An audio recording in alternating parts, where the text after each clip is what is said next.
Vigencia, desde 1974 informando y acompañándonos. Vigencia, periodismo sin ficción. Lo que se está tratando en este momento, debatiendo en la Cámara Alta, es la ley de glaciares, ¿no? Y esto es un tema que realmente muchos desconocemos, por lo menos yo desconozco en profundidad, hasta de qué manera puede afectar el medio ambiente y los recursos de nuestro país, y fundamentalmente el agua. Por eso en algunos minutos vamos a dialogar con una experta para que nos explique realmente ella qué significa la ley de glaciales, esta reforma, en qué puede influir y de qué manera puede perjudicar el medio ambiente. Hay voces encontradas como en la mayoría de los temas, ¿no? Algunos dicen que es bueno, otros dicen que es malo.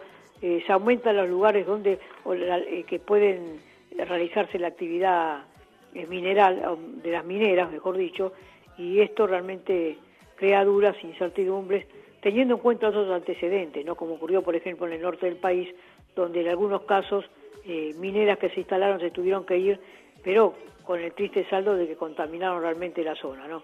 Con ácidos y los recursos, los ríos, los cauces de los ríos. No sé si será este caso de glaciares, pero bueno, creo que ya estamos comunicados, nos dice nuestro productor Juan Vale. Vamos a hablar con Agostina Rossi Serra, que es bióloga, integrante de Greenpeace Argentina, a quien le damos la bienvenida y le agradecemos este contacto. ¿Qué tal, Agostina? Muy buenas tardes, ¿cómo estás? Hola, ¿qué tal? ¿Cómo estás? ¿Todo bien? Bien, todo bien, por suerte. Preocupados tal vez porque, bueno, por lo menos desde mi punto de vista y tal vez la de muchos otros argentinos, que desconocemos realmente qué alcance puede tener en caso que se apruebe la ley de glaciales, esta reforma, y de qué manera puede afectar o no el medio ambiente, ¿no? ¿Qué perjuicio puede originar? Bien.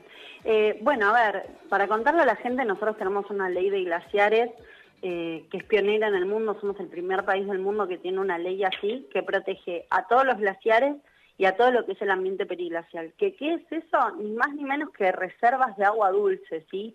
O sea, es una ley que protege el agua. Agua que al momento del deshielo, sí, en los meses de verano, cuando hay un poco más de temperatura, ese deshielo aporta agua a los cauces como ríos y arroyos, sí, que es utilizada en los ecosistemas altoandinos. Agua que alimenta 36 cuencas hídricas que llegan a 2/3 de nuestro país y le llegan de manera directa al 20% de la población. Entonces estamos hablando de que cuando se presenta una reforma que puede afectar a esos glaciares y ese ambiente periglacial, estamos hablando de que va a ser mucha gente la que va a estar afectada de manera indirecta, y después tantos otros vamos a estar afectados de manera indirecta porque también recibimos los beneficios del agua de deshielo y de glaciares y ambiente periglacial. ¿Por qué? Porque consumimos productos que, por ejemplo, fueron cultivados en esa zona. Claro. Entonces, esta reforma que se está llevando adelante y que ayer, lamentablemente, y para desilusión de todos nosotros, obtuvo media sanción en el Senado, va a terminar afectándonos a todos porque lo que está poniendo en peligro es el agua de los argentinos. Actualmente, de acuerdo a la ley que rige, no se puede realizar explotaciones mineras en esos sectores, ¿no? Bueno, en realidad lo que la ley dice específicamente es que no se puede realizar ningún tipo de actividad que los deteriore o los destruya. ¿Por qué? Porque glaciar que se destruye, o ambiente periglacial que se destruye, glaciar que no se recupera. Y habla de distintos tipos de actividades. Uno sí, obviamente, es la minería, y hoy en día es de la actividad que se está hablando porque quieren hacer parecer que esta ley es antiminera. Pero no es una ley antiminera, no es una ley que no permite que se desarrolle la minería en el país. Es una ley que lo que restringe es que no ocurra sobre glaciares y sobre ambiente periglacial.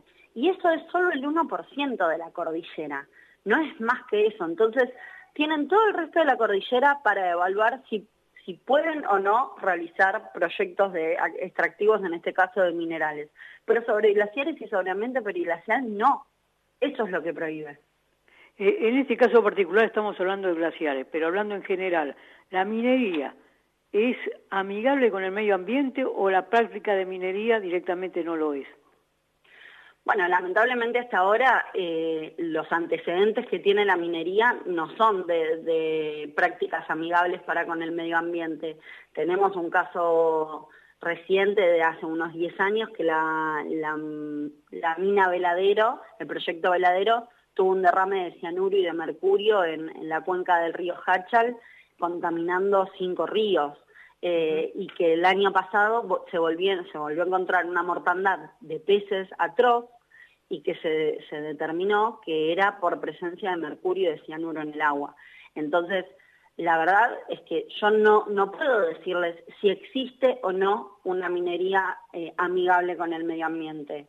La que se está llevando en Argentina, por lo menos, está demostrando que no lo es.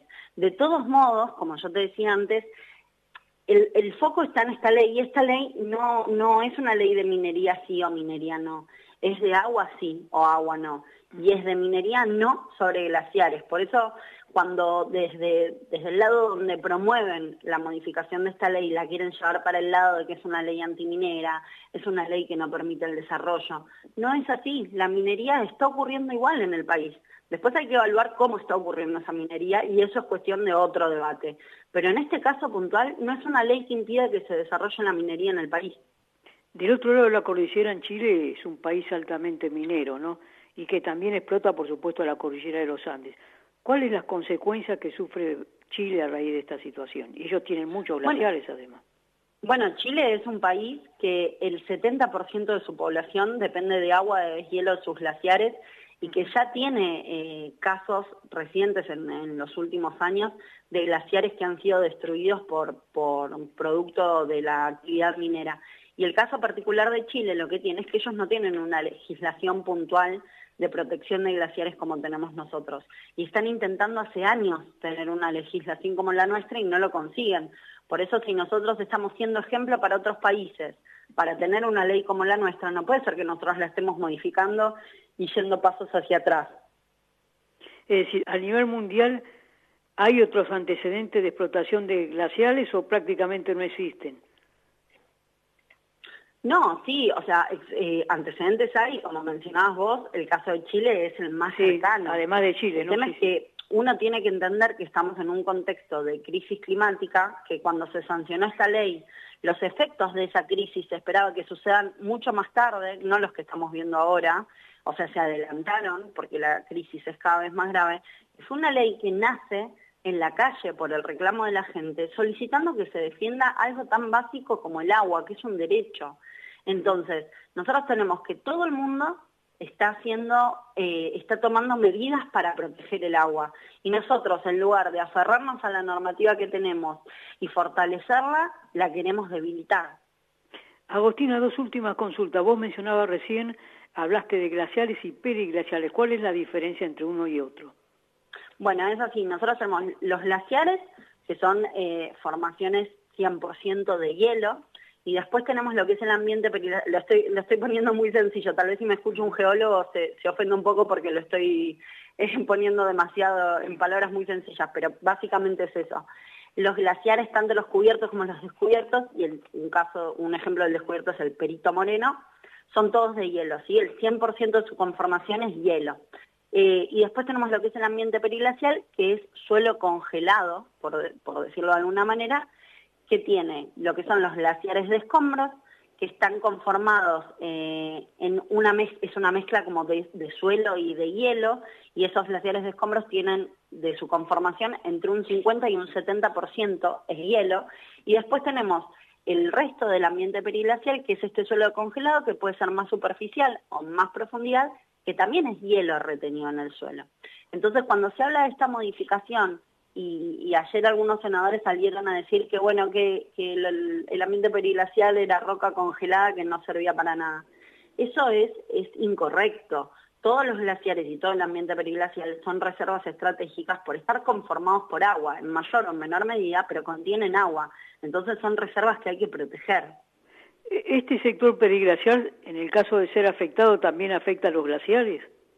Sí, obviamente, y ahí también está buenísima la pregunta, muchas gracias, porque uno lo que tiene que entender es que los ecosistemas son sistemas integrados. No es que yo puedo destruir el ambiente periglacial y que no pase nada con los glaciares que están en ese lugar, o que destruyo glaciares y que no pase nada con los ríos que están en ese lugar. Entonces hay que entender que para proteger un ecosistema hay que cuidar a todos sus componentes. Y como te decía al principio, glaciar que se pierde no se recupera. Correcto. Agostino, ahora sí la última consulta. Entonces, a manera de síntesis, ¿no hay una posible modificación de este proyecto en cuanto a los glaciares y periglaciares que sea viable? Es decir, se puede, por ejemplo, se puede hacer si se modifica tal cosa. De la manera que vos lo estás comentando, cualquier cosa que se haga afecta a la naturaleza en ese sector, ¿no? O al medio ambiente en ese sector. A ver, desde Greenpeace lo que entendemos es que esta ley no necesita ser modificada, que es perfecta así como está, porque es muy clara. Nos quieren hacer creer que es una ley que no es clara, que genera incertidumbres, y no es así. La ley protege a todos los glaciares y a todo el ambiente periglacial. Y ya se sabe, ya hay un inventario que dice dónde está. Entonces, es sencillo, hay que respetarla, nada más. Desde nuestro lado no creemos que es una norma que necesite correcciones ni modificaciones. Y el deterioro que se pueda producir es irreversible, ¿no? Exactamente, sí, como les decía antes, glaciar que se pierde, glaciar que no se recupera, ambiente periglacial que se pierde, ambiente que no se recupera lamentablemente. Por eso es tan importante y estamos tan metidos en esta lucha y queremos que la gente entienda qué es lo que está en juego, que es el agua de todos los argentinos, y le pedimos a las personas que nos están escuchando que se sumen a esta lucha porque es el agua de todos y de todas. Entonces, que se sumen, que reclamen, que le exijan a los diputados que no voten esta reforma y que protejan el agua. Correcto. Agostina Rossi Serra, bióloga, integrante de Greenpeace Argentina, gracias por esta charla, bueno, y hasta cualquier momento. Muchísimas gracias a ustedes, que estén bien. Gracias, hasta luego.